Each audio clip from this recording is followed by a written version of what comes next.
Seja muito bem-vindo aqui a mais uma live onde vamos falar sobre a Bíblia e sobre que lições ela nos traz ainda hoje para os nossos dias e como pegar textos que nós vamos ler. E lembrando que estamos passando o ano inteiro lendo a Bíblia, certo? E ali pegando esses textos e aplicando na nossa vida aqui. Esse é um desafio que eu propus aqui para que nós passemos o ano inteiro lendo a Bíblia. E eu trago algumas reflexões que eu tirei e você pode na sua casa ler, também tirar as suas reflexões e comentar aqui embaixo, certo? Na última live que fizemos, no último vídeo, falamos sobre a infância e o crescimento de Jesus Cristo. Nós vimos ali como que foi ali toda a parte da criação de Jesus, de sua comunhão com a palavra, do seu estudo diário da Bíblia, da palavra de Deus, e como que isso influenciou muito no seu crescimento e também daquela ocasião em que na Páscoa Maria e José levam Jesus ali para Jerusalém e ele tem uma conversa ali com os escribas, com os sábios da lei, e ali ele demonstra todo o seu conhecimento sem doutrinação nenhuma, sem viés nenhum ali religioso, única e exclusivamente pelo que estava nas Escrituras, pelo que estava ali presente na palavra que Deus havia dado aos profetas. Então, ali nesse ponto em que paramos, e hoje vamos falar sobre o próximo evento que vem na vida de Jesus, que foi o batismo de Jesus Cristo, e sobre um personagem que está ali envolvido, que é o primeiro que nós vamos começar falando dele, que foi ninguém mais, ninguém menos que João Batista. Vamos falar primeiro sobre o nascimento desse personagem. João Batista ele vem de um casal que era estéril, né? Zacarias, pai de João Batista, ele era casado com Isabel, se eu não me engano, e ela era estéril, ela não conseguia ter filhos e eles já eram de idade, né? Já tinham ali uma idade avançada e não era fácil para eles terem filhos. Só que daí veio um anjo do Senhor, ali enquanto ele estava ministrando no santuário, ele tinha ali o período que ele precisava ir fazer ali algum serviço no santuário. Ele vê um anjo ali ao lado do altar de incenso que fala com ele, fala assim: olha, você vai ter um filho, que ele vai preparar o caminho daquele que vai ser o enviado do Messias.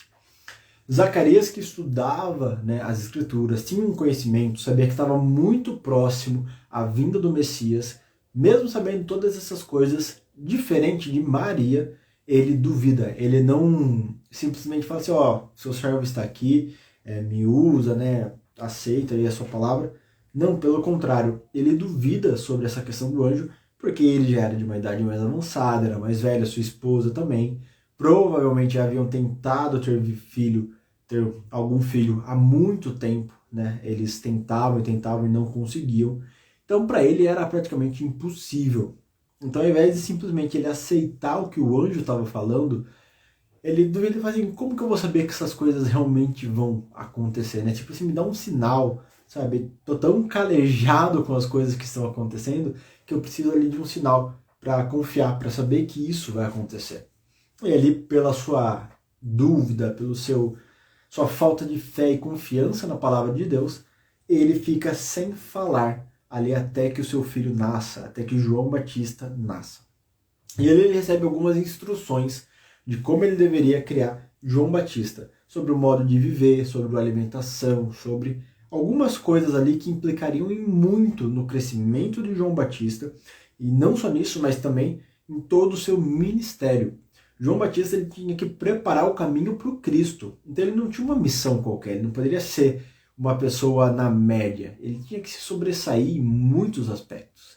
E é por isso que Deus ali orienta os seus pais, orienta ali Zacarias, orienta Isabel, para que eles guiem o seu filho no domínio próprio, na mansidão, guiem o seu filho próprio ali nos frutos do Espírito, para que ele realmente fosse diferenciado, para que ele realmente fosse alguém que viesse com essa missão, com esse objetivo de ser um mensageiro que prepararia o caminho para o Cristo.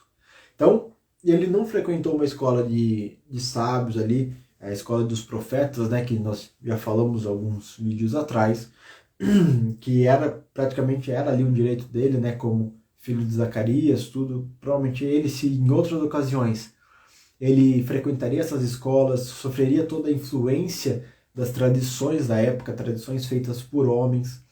E Deus não desejava um mensageiro que fosse enviesado, que fosse ali influenciado por um outro caminho que não o das Escrituras. E é por isso que ele cresceu e foi criado de uma maneira diferente do que provavelmente ele seria em outras circunstâncias.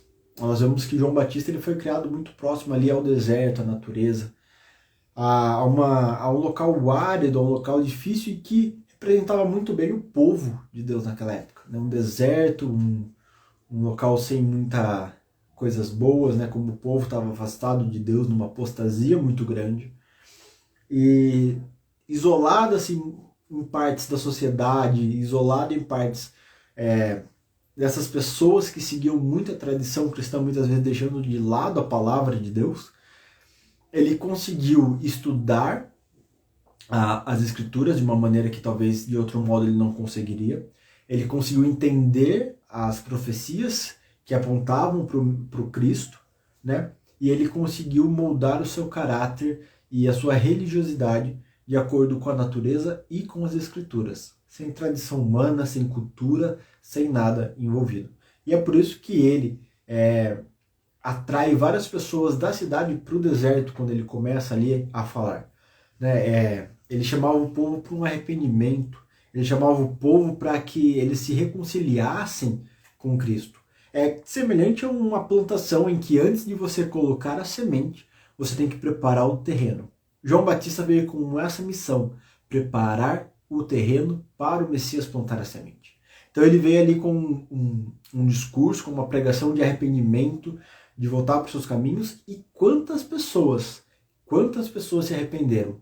Quantas pessoas tomaram essa decisão de realmente reconhecer que a sua vida estava errada, reconhecer que eles estavam praticando coisas erradas e se arrepender e voltar para os caminhos de Deus, voltar para aquilo que Deus desejava que eles fizessem.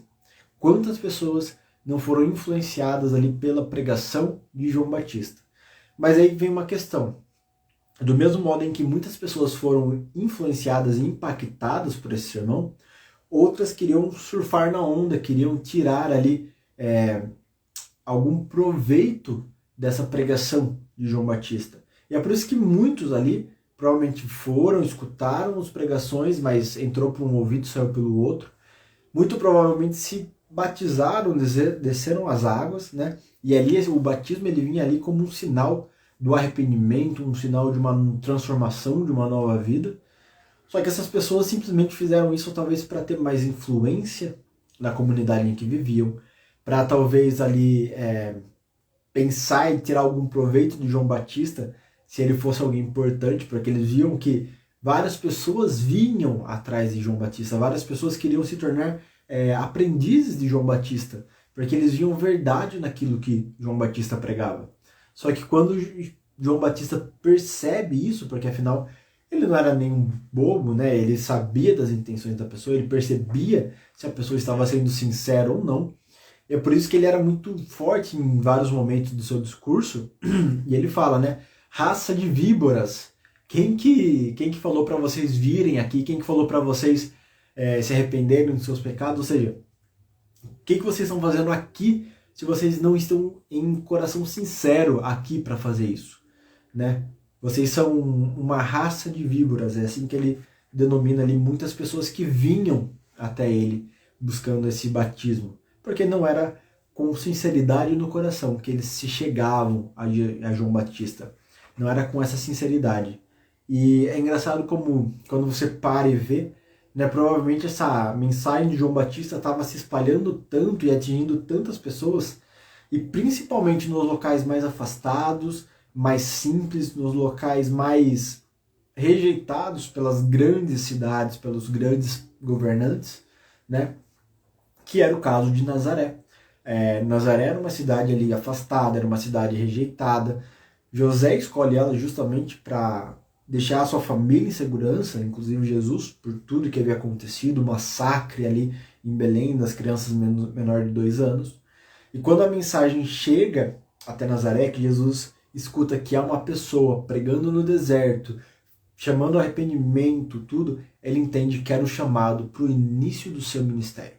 Ele entende que ali as profecias estavam se cumprindo que agora era a hora dele realmente tomar as rédeas desse ministério que faria a grande transformação e faria a diferença no mundo. E ali que provavelmente ele fecha a carpintaria que antes era do seu pai, que talvez ele ajudava. É ali que talvez ele se despede da sua mãe, da sua família, pega suas coisas e parte rumo ao Jordão, aonde João Batista estava. E é engraçado esse encontro, né? Jesus e João Batista ali. Primos, com missões, um sendo mensageiro do outro. O João Batista recebia diversas pessoas diferentes, né, com personalidades diferentes e estados de espírito diferentes. Mas é incrível que, por mais que ele estivesse no meio da multidão, ele reconhece Jesus. E ele até fala umas palavras bonitas, né, e que eu não vou falar literalmente, mas ele fala: quem sou eu para batizar você? Né? Quem sou eu que estou cheio de pecado para batizar você que não tem pecado, que nem precisaria estar aqui se batizando? Pelo contrário, você precisa me batizar, você precisa me perdoar dos meus pecados. Então olha a humildade que João Batista tinha, porque pensa, João Batista atraía multidões, né? Haviam pessoas ali que realmente buscavam João Batista e seus ensinamentos, e para muitos aquilo subiria a cabeça de tal modo que ele se sentiria uma pessoa importante, talvez orgulhoso demais para abrir mão ali de tudo aquilo que ele estava conquistando. A gente viu como que o poder ele acaba influenciando a vida de tantas pessoas escolhidas e importantes. Saul foi um grande exemplo, né? Ele foi escolhido como rei e deixou isso subir a sua cabeça.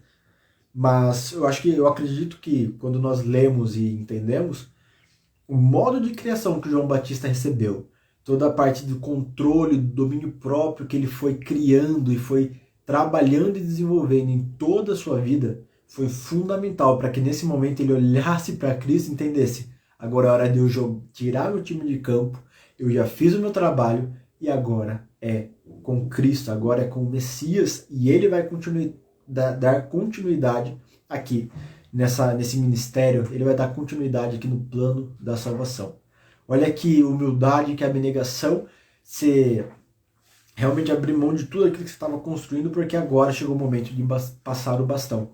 E ele teve esse caráter e esse domínio próprio para não sentir inveja, para não se sentir prejudicado de maneira nenhuma, mas simplesmente se sentir feliz, porque agora o plano da salvação estava muito perto de acontecer. E Cristo demonstra ainda mais humildade. Ele que não precisava passar pelo batismo, ele que não precisava se arrepender pelo pecado, porque ele não havia pecado. Não havia pecado nele. Se houvesse, o plano de salvação teria sido jogado por água abaixo. Né? O preço pelo pecado nunca teria sido pago se Cristo falhasse em algum ponto, em toda a sua vida. Mas mesmo assim, ele olha para João e fala assim: convém que isso aconteça para que se cumpra o que está escrito nas profecias, para que se cumpra a palavra ali que foi dada lá atrás. E ali João Batista aceita esse privilégio de batizar o Messias, o próprio Cristo. E é um momento muito emocionante, porque depois que Cristo é batizado, provavelmente ele vai até ali à beira do rio, ele ora, né? Ele clama a Deus, porque agora sim iniciaria seu ministério. Agora sim ele sofreria uma perseguição que até então ele não fazia ideia de como seria. Talvez sim, ele sofreu perseguição já na sua infância e na sua adolescência. Cristo ele não era um jovem qualquer. Cristo era uma pessoa que as pessoas que estão erradas se incomodavam de estar perto de Cristo, porque sabe quando você está num lugar que está muito limpo e você está sujo, você não se sente desconfortável? Cristo era isso. Sabe, você se sentia desconfortável de estar sujo perto de alguém tão limpo, tão puro, tão bom como era Cristo. Mas isso não era nada perto de tudo aquilo que Cristo estava prestes a sofrer. Toda a perseguição que ele estava prestes a lhe acontecer na sua vida. Mas era necessário que assim acontecesse. E naquele momento os céus se abrem, o Espírito Santo se aproxima de Cristo em forma ali da pomba, né, de luz, e uma voz do céu é escutada, é Deus falando: esse é meu filho amado, em quem eu me comprado, em quem eu fico feliz nele, né? E como é bonito nós vermos ali a representação da Trindade, Pai, Filho e Espírito Santo, presentes ali nessa ocasião tão importante, que não era apenas o batismo de um pecador, que é uma ocasião maravilhosa, e a festa no céu quando isso acontece. Não era uma simples ocasião ali de um batismo ou de um dia normal. Era o início do ministério de Cristo aqui nessa terra. Era o início do ministério que o plano de salvação havia feito lá atrás. Que provavelmente Deus, Cristo ali formaram esse plano de salvação e aguardavam ansiosos o momento em que as engrenagens do plano de salvação se acelerariam. Que foi esse o momento que o ministério começou e que todas as coisas começaram a se encaixar, todas as peças do quebra-cabeça começaram a se encaixar, montando o quadro geral, que é o plano da salvação. Então, que momento incrível que foi. Como que a vida de João Batista teve influência gigantesca, o que ele pregava, o que ele fazia, o que ele vivia, teve influência gigantesca no ministério de Cristo. E como que esse exemplo, né, esse simples gesto de Cristo descer as águas, um gesto até então desnecessário, porque ele não havia pecado, mas como que foi importante para simbolizar naquele momento o início do ministério de Cristo aqui nessa terra. O início da conclusão, do clímax do plano de salvação. A gente sabe que a conclusão vai vir quando ele voltar nas nuvens do céu para nos buscar. Mas o clímax, o ponto mais alto do plano de salvação é a cruz de Cristo.